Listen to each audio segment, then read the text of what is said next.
America new Mexico రాష్ట్రంలోని దక్షిణ ప్రాంతంలో భారీ వర్షం కురిసింది. ఫలితంగా నిమిషాల వ్యవధిలోనే ఆకస్మిక వరద ముంచెత్తింది. ముఖ్యంగా రొయిడుసో గ్రామంపై వరద ప్రభావం తీవ్రంగా ఉంది. ఓ ఇళ్లు వరదలో కొట్టుకుపోయింది. ఇందుకు సంబంధించిన దృశ్యాలు సామాజిక మాధ్యమాల్లో వైరల్ గా మారాయి. రొయిడోసోకు చెందిన కైట్లిన్ కార్పెంటర్ అనే యువతి వేరే ప్రాంతానికి వెళ్తుండగా వర్షం ప్రారంభమైంది. దీంతో ఆమె ఓ కంపెనీలో తలదాచుకుంది. ఆ సమయంలో నదిలో కొట్టుకుపోతున్న ఇళ్లును చూసిన ఆమె వీడియో రికార్డ్ చేసింది. తీరా చూస్తే ఆ ఇళ్లు ఆమె స్నేహితురాలిదని తేలింది.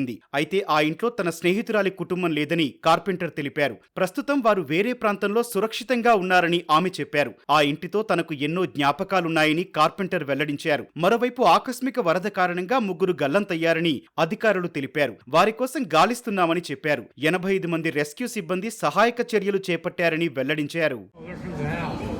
Oh my gosh, y'all look. Oh no. Oh no. Oh my gosh. Oh my god. Oh my god. Oh my god, dude. Oh. God. ఆకస్మిక వరద ధాటికి అనేక కార్లు కొట్టుకుపోయాయి. రహదారులపై బురద పేరుకుపోగా ప్రజాపనుల విభాగం వాటిని తొలగిస్తోంది. కుటుంబ సభ్యులతో పాటు పరిసరాల్లోని వ్యక్తులు గల్లంతైతే తమకు సమాచారం ఇవ్వాలని రొయిడోసో మేయర్ సూచించారు.